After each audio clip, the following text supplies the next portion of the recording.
Hello ಎಲ್ಲರಿಗೂ ನಮಸ್ಕಾರ and welcome to Indian recipes YouTube channel. ಇವತ್ತಿನ ವಿಡಿಯೋದಲ್ಲಿ ಚಿಕನ್ ನೂಡಲ್ಸ್ ಅನ್ನು ಹೇಗೆ ಮಾಡೋದು ಅಂತ ನೋಡೋಣ. ವಿಡಿಯೋವನ್ನು ಸ್ಟಾರ್ಟ್ ಮಾಡುವ ಮುಂಚೆ ದಯವಿಟ್ಟು ನನ್ನ ಚಾನಲನ್ನು ಸಬ್ಸ್ಕ್ರೈಬ್ ಮಾಡಿ, ಹಾಗೆ ಪಕ್ಕದಲ್ಲಿರುವ ಬೆಲ್ ಐಕಾನ್ ಅನ್ನು ಕ್ಲಿಕ್ ಮಾಡಿ. ಇಲ್ಲಿ ನಾನು ಒಂದು ಬೌಲ್ಗೆ 200 ಗ್ರಾಮಷ್ಟು ಬೋನ್ಲೆಸ್ ಚಿಕನ್ ಅನ್ನು ಹೀಗೆ ಸಣ್ಣದಾಗಿ ಕಟ್ ಮಾಡಿಕೊಂಡು ಹಾಕೊಳ್ತಾ ಇದ್ದೀನಿ. ಇದರ ಜೊತೆಗೆ 1 ಟೀ ಸ್ಪೂನ್ ಅಷ್ಟು ಅಚ್ಚ ಖಾರದ ಪುಡಿ, 1/4 ಟೀ ಸ್ಪೂನ್ ಅಷ್ಟು ಕಾಳು ಮೆಣಸಿನ ಪುಡಿ, 1/4 ಟೀ ಸ್ಪೂನ್ ಅಷ್ಟು ಅರಿಶಿನ ಪುಡಿ, ರುಚಿಗೆ ತಕ್ಕಷ್ಟು ಉಪ್ಪು, 1/4 ಟೀ ಸ್ಪೂನ್ ಅಷ್ಟು ಗರಂ ಮಸಾಲ ಪುಡಿ, 1 ಟೀ ಸ್ಪೂನ್ ಅಷ್ಟು ಶುಂಠಿ ಬೆಳ್ಳುಳ್ಳಿಯ ಪೇಸ್ಟ್, ಹಾಗೆ ಅರ್ಧ ನಿಂಬೆಹಣ್ಣಿನ ರಸವನ್ನ ಹಾಕೊಳ್ತಾ ಇದ್ದೀನಿ. ಈಗ ಇದಕ್ಕೆ 1 ಮೊಟ್ಟೆಯ ಬಿಳಿ ಭಾಗವನ್ನ ಮಾತ್ರ ನಾನಿಲ್ಲಿ ಹಾಕೊಳ್ತಾ ಇದ್ದೀನಿ. ಈಗ ಇದಕ್ಕೆ 1 ರಿಂದ 2 ಟೇಬಲ್ ಸ್ಪೂನ್ ಅಷ್ಟು ಕಾರ್ನ್ ಫ್ಲವರ್ ನ ಹಾಕೊಳ್ತಾ ಇದ್ದೀನಿ, ಹಾಗೆ 1 ಟೀ ಸ್ಪೂನ್ ಅಷ್ಟು ಸೋಯಾ ಸಾಸ್. ಈಗ ಇದನ್ನೆಲ್ಲ ಚೆನ್ನಾಗಿ ಮಿಕ್ಸ್ ಮಾಡ್ಕೊಳ್ತಾ ಇದ್ದೀನಿ. ನೋಡಿ, ಈಗ ಚಿಕನ್ ಎಲ್ಲ ಮಸಾಲದ ಜೊತೆ ಚೆನ್ನಾಗಿ ಮಿಕ್ಸ್ ಆಗಿದೆ. ಈಗ ಇದನ್ನ 15 ರಿಂದ 30 ನಿಮಿಷಗಳ ತನಕ ಸೈಡ್ ನಲ್ಲಿ ಎತ್ತಿಟ್ಕೊಳ್ತಾ ಇದ್ದೀನಿ. ಇಲ್ಲಿ ನಾನು ನೂಡಲ್ಸ್ ನ ಬೇಯಿಸ್ಲಿಕ್ಕೆ ಮೊದಲೇ ನೀರನ್ನ ಬಿಸಿ ಆಗ್ಲಿಕ್ಕೆ ಇಟ್ಕೊಂಡಿದ್ದೆ. ಈಗ ನೀರು ಕುದಿತಾ ಉಂಟು. ಈಗ ಇದಕ್ಕೆ 1 ಟೇಬಲ್ ಸ್ಪೂನ್ ಅಷ್ಟು ಎಣ್ಣೆಯನ್ನ ಹಾಕೊಂಡಿದ್ದೀನಿ, ಹಾಗೆ ರುಚಿಗೆ ತಕ್ಕಷ್ಟು ಉಪ್ಪು, 1/4 ಟೀ ಸ್ಪೂನ್ ಅಷ್ಟು ಅರಿಶಿನ ಪುಡಿಯನ್ನ ಹಾಕೊಳ್ತಾ ಇದ್ದೀನಿ. ಇದು ಆಪ್ಷನಲ್, ನಾನಿಲ್ಲಿ ಕಲರಿಗೋಸ್ಕರ ಸ್ವಲ್ಪ ಅರಿಶಿನ ಪುಡಿಯನ್ನ ಹಾಕೊಂಡಿದ್ದೀನಿ. ಈಗ ಇದಕ್ಕೆ 1 ಪ್ಯಾಕೆಟ್ ಅಷ್ಟು ನೂಡಲ್ಸ್ ಅನ್ನ ಹಾಕೊಳ್ತಾ ಇದ್ದೀನಿ. ನಾನಿಲ್ಲಿ ಹಕ್ಕ ನೂಡಲ್ಸ್ ನ ತಕೊಂಡಿದ್ದೀನಿ. ನೋಡಿ, ಈಗ ಇದನ್ನ ಒಮ್ಮೆ ಚೆನ್ನಾಗಿ ಮಿಕ್ಸ್ ಮಾಡ್ಕೊಳ್ತಾ ಇದ್ದೀನಿ. ಈ ನೂಡಲ್ಸ್ ನ ನಾನಿಲ್ಲಿ 90% ನ ತನಕ ಬೇಯಿಸ್ಕೊಳ್ತಾ ಇದ್ದೀನಿ. ನೋಡಿ, ಈಗ ಇದು ಬೆಂದಿದೆ. ಕೈನಲ್ಲಿ ಹೀಗೆ ಕಟ್ ಮಾಡಿದ್ರೆ ಆರಾಮಾಗಿ ಕಟ್ ಆಗ್ತಾ ಉಂಟು. ನೋಡಿ, ಇಷ್ಟು ಬೆಂದ್ರೆ ಸಾಕು. ಈಗ ಇದನ್ನ ಒಂದು ಜರಡಿಯಲ್ಲಿ ಹಾಕೊಳ್ತಾ ಇದ್ದೀನಿ.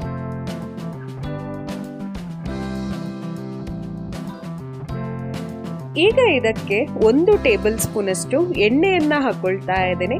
ಎಣ್ಣೆಯನ್ನ ಹಾಕೊಳ್ಳೋದ್ರಿಂದ ನೂಡಲ್ಸ್ ಒಂದಕ್ಕೊಂದು ಅಂಟ್ಕೊಳ್ಳೋದೆ ಬಿಡಿ ಬಿಡಿಯಾಗಿ ಇರ್ತದೆ. ಈಗ ಇದನ್ನ ಚೆನ್ನಾಗಿ ಮಿಕ್ಸ್ ಮಾಡಿಕೊಂಡು ಸೈಡ್ ನಲ್ಲಿ ಎತ್ತಿಟ್ಕೊಳ್ತಾ ಇದ್ದೀನಿ. ಈಗ ನಾನಿಲ್ಲಿ ಚಿಕನ್ ಅನ್ನ ಫ್ರೈ ಮಾಡಲಿಕ್ಕೆ ಒಂದು ತವವನ್ನ ತಗೊಂಡಿದ್ದೀನಿ. ಇದಕ್ಕೆ 2 ರಿಂದ 3 ಟೇಬಲ್ ಸ್ಪೂನ್ ಅಷ್ಟು ಎಣ್ಣೆಯನ್ನ ಹಾಕೊಳ್ತಾ ಇದ್ದೀನಿ. ನೀವು ಬೇಕಿದ್ರೆ ಚಿಕನ್ ಅನ್ನ ಡೀಪ್ ಫ್ರೈ ಬೇಕಿದ್ರು ಮಾಡ್ಕೊಳ್ಬಹುದು. ಎಣ್ಣೆ ಚೆನ್ನಾಗಿ ಬಿಸಿ ಆದ ಮೇಲೆ ಮ್ಯಾರಿನೇಟ್ ಮಾಡಿಟ್ಟಿದ್ದ ಚಿಕನ್ ಅನ್ನ ಹಾಕೊಳ್ತಾ ಇದ್ದೀನಿ.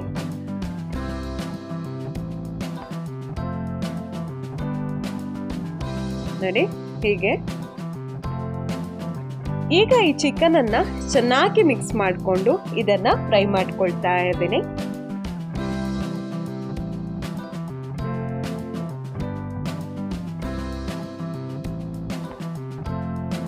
ಮಧ್ಯದಲ್ಲಿ ಇದನ್ನ ಹೀಗೆ ಚೆನ್ನಾಗಿ ಮಿಕ್ಸ್ ಮಾಡಿಕೊಂಡು ಚೆನ್ನಾಗಿ ಫ್ರೈ ಮಾಡ್ಕೊಳ್ತಾ ಇದ್ದೀನಿ. ಈಗ ಈ ಚಿಕನ್ ಚೆನ್ನಾಗಿ ಫ್ರೈ ಆಗಿದೆ. ಇದನ್ನ ಸೈಡ್ ನಲ್ಲಿ ಎತ್ತಿಟ್ಕೊಳ್ತಾ ಇದ್ದೀನಿ. ಈಗ ನಾನಿಲ್ಲಿ ಒಂದು ಬೌಲ್ಗೆ ಮೊಟ್ಟೆಯನ್ನ ಹಾಕೊಳ್ತಾ ಇದ್ದೀನಿ.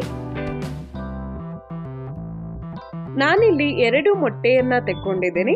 ಹಾಗೆ ನಾವು ಚಿಕನ್ ಅನ್ನ ಮ್ಯಾರಿನೇಟ್ ಮಾಡಿರ್ಬೇಕಾದ್ರೆ ಯೆಲ್ಲೋ ಪಾರ್ಟ್ ಅನ್ನ ತೆಗೆದಿಟ್ಕೊಂಡಿದ್ವಲ್ಲ, ಅದನ್ನ ಸಹ ಇಲ್ಲಿ ಸೇರಿಸ್ಕೊಂಡಿದ್ದೀನಿ. ಈಗ ಈ ಮೊಟ್ಟೆಯನ್ನ ಚೆನ್ನಾಗಿ ಮಿಕ್ಸ್ ಮಾಡ್ಕೊಳ್ತಾ ಇದ್ದೀನಿ. ನೋಡಿ, ಈಗ ಇದು ಚೆನ್ನಾಗಿ ಮಿಕ್ಸ್ ಆಗಿದೆ. ಇಲ್ಲಿ ನಾನು ಒಂದು ಕಡಾಯಿಯನ್ನ ತೆಕ್ಕೊಂಡಿದ್ದೀನಿ. ಇದಕ್ಕೆ 1 ರಿಂದ 2 ಟೇಬಲ್ ಸ್ಪೂನ್ ಅಷ್ಟು ಎಣ್ಣೆಯನ್ನ ಹಾಕೊಳ್ತಾ ಇದ್ದೀನಿ.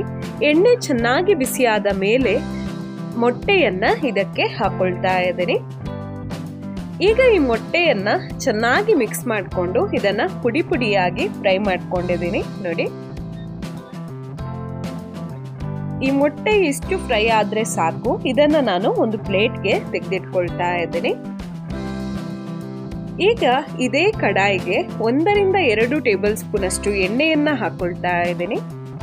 ಎಣ್ಣೆ ಬಿಸಿಯಾದ ಮೇಲೆ 1 ಟೇಬಲ್ ಸ್ಪೂನ್ ಅಷ್ಟು ಶುಂಠಿ ಬೆಳ್ಳುಳ್ಳಿಯ ಪೇಸ್ಟನ್ನು ಹಾಕೊಳ್ತಾ ಇದ್ದೀನಿ. ಈ ಶುಂಠಿ ಬೆಳ್ಳುಳ್ಳಿ ಪೇಸ್ಟ್ನ ಹಸಿ ವಾಸನೆ ಹೋಗುವವರೆಗೆ ಇದನ್ನು ಚೆನ್ನಾಗಿ ಫ್ರೈ ಮಾಡ್ಕೊಂಡಿದ್ದೀನಿ.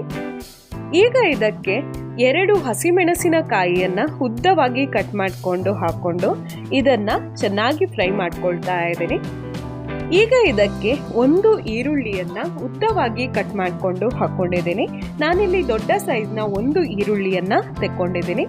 ನೋಡಿ, ಈಗ ಈರುಳ್ಳಿಯ ಹಸಿ ವಾಸನೆ ಹೋಗುವವರೆಗೆ ಇದನ್ನು ಚೆನ್ನಾಗಿ ಫ್ರೈ ಮಾಡ್ಕೊಳ್ತಾ ಇದ್ದೀನಿ. ನೋಡಿ, ಈಗ ಈರುಳ್ಳಿಯ ಹಸಿ ವಾಸನೆ ಹೋಗಿದೆ. ಈರುಳ್ಳಿಯ ಬಣ್ಣ ಕೂಡ ನೋಡಿ ಟ್ರಾನ್ಸ್ಪರೆಂಟ್ ಆಗಿದೆ. ಈಗ ಇದಕ್ಕೆ ನಾವು ಫ್ರೈ ಮಾಡಿಟ್ಟಿದ್ದ ಮೊಟ್ಟೆಯನ್ನ ಹಾಕೊಳ್ತಾ ಇದ್ದೀನಿ. ಹಾಗೆ ಫ್ರೈ ಮಾಡಿದ ಚಿಕನ್ ಅನ್ನ ಕೂಡ ಹಾಕೊಳ್ತಾ ಇದ್ದೀನಿ. ಈಗ ಇದನ್ನೆಲ್ಲ ಚೆನ್ನಾಗಿ ಮಿಕ್ಸ್ ಮಾಡ್ಕೊಳ್ತಾ ಇದ್ದೀನಿ.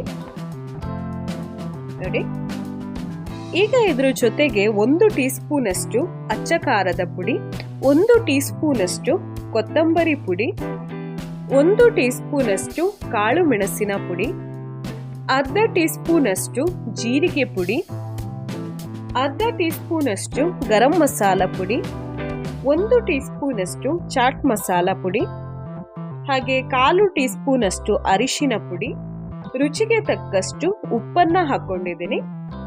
ಈಗ ಈ ಮಸಾಲವನ್ನೆಲ್ಲ ಚೆನ್ನಾಗಿ ಮಿಕ್ಸ್ ಮಾಡ್ಕೊಳ್ತಾ ಇದ್ದೀನಿ. ನೋಡಿ, ಈಗ ಇದು ಚೆನ್ನಾಗಿ ಮಿಕ್ಸ್ ಆಗಿದೆ. ಈಗ ಇದನ್ನ 1 ರಿಂದ 2 ನಿಮಿಷಗಳ ತನಕ ಫ್ರೈ ಮಾಡ್ಕೊಳ್ತಾ ಇದ್ದೀನಿ. ಈಗ ಇದಕ್ಕೆ 1 ಟೇಬಲ್ ಸ್ಪೂನ್ ಅಷ್ಟು ಸೋಯಾ ಸಾಸ್ ಅನ್ನ ಹಾಕೊಳ್ತಾ ಇದ್ದೀನಿ. ಹಾಗೆ 1 ಟೇಬಲ್ ಸ್ಪೂನ್ ಅಷ್ಟು ವಿನೆಗರ್. ಈಗ ಇದನ್ನ ಕೂಡ ಚೆನ್ನಾಗಿ ಮಿಕ್ಸ್ ಮಾಡ್ಕೊಳ್ತಾ ಇದ್ದೀನಿ. ನೋಡಿ, ಈಗ ಇದಕ್ಕೆ ಬೇಯಿಸಿದ ನೂಡಲ್ಸ್ ಅನ್ನ ಹಾಕೊಳ್ತಾ ಇದ್ದೀನಿ. ನೋಡಿ, ಎಣ್ಣೆ ಹಾಕಿದಕ್ಕೆ ನೂಡಲ್ಸ್ ಕೂಡ ಬಿಡಿ ಬಿಡಿ ಆಗಿದೆ, ಒಂದಕ್ಕೊಂದು ಅಂಟ್ಕೊಂಡಿಲ್ಲ. ಈಗ ಈ ನೂಡಲ್ಸ್ ಅನ್ನ ಚೆನ್ನಾಗಿ ಮಿಕ್ಸ್ ಮಾಡ್ಕೊಳ್ತಾ ಇದ್ದೀನಿ. ನೋಡಿ, ಈಗ ಇದನ್ನ 2 ರಿಂದ 3 ನಿಮಿಷಗಳ ತನಕ ಚೆನ್ನಾಗಿ ಬೇಯಿಸ್ಕೊಳ್ತಾ ಇದ್ದೀನಿ. 3 ನಿಮಿಷ ಆದ ಮೇಲೆ ಸ್ವಲ್ಪ ಕೊತ್ತಂಬರಿ ಸೊಪ್ಪನ್ನ ಸಣ್ಣದಾಗಿ ಕಟ್ ಮಾಡಿಕೊಂಡು ಹಾಕೊಂಡಿದ್ದೀನಿ. ಈಗ ಇದನ್ನ ಚೆನ್ನಾಗಿ ಮಿಕ್ಸ್ ಮಾಡ್ಕೊಳ್ತಾ ಇದ್ದೀನಿ. ಈಗ ನಾನಿಲ್ಲಿ ಗ್ಯಾಸ್ ಫ್ಲೇಮ್ ಅನ್ನ ಆಫ್ ಮಾಡ್ಕೊಳ್ತಾ ಇದ್ದೀನಿ.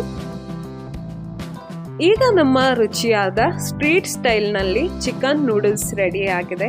ತುಂಬಾನೇ ರುಚಿಯಾಗಿ ಆಗಿದೆ. ಇದೇ ರೀತಿಯಲ್ಲಿ ನೂಡಲ್ಸ್ ಅನ್ನ ನೀವು ಕೂಡ ಮನೆಯಲ್ಲಿ ಟ್ರೈ ಮಾಡಿ ನೋಡಿ, ತುಂಬಾನೇ ರುಚಿಯಾಗಿ ಆಗ್ತದೆ. ನಿಮಗೆ ನನ್ನ ಈ ರೆಸಿಪಿ ಇಷ್ಟ ಆದಲ್ಲಿ ವಿಡಿಯೋಗೊಂದು ಲೈಕ್ ಮಾಡಿ, ನಿಮ್ಮ ಅನಿಸಿಕೆಗಳನ್ನು ಕಮೆಂಟ್ ಮಾಡಿ, ಹಾಗೆ ನಿಮ್ಮ ಫ್ಯಾಮಿಲಿ ಮತ್ತು ಫ್ರೆಂಡ್ಸ್ನೊಂದಿಗೆ ಈ ರೆಸಿಪಿಯನ್ನು ಶೇರ್ ಮಾಡಿ. ಇಲ್ಲಿಗೆ ನನ್ನ ಇವತ್ತಿನ ಈ ವಿಡಿಯೋವನ್ನು ಮುಗಿಸ್ತಾ ಇದ್ದೇನೆ. ಇನ್ನು ನಾವು ಸಿಗುವ ಮುಂದಿನ ವಿಡಿಯೋದಲ್ಲಿ, ಅಲ್ಲಿಯ ತನಕ ಟೇಕ್ ಕೇರ್. ಬಾಯ್.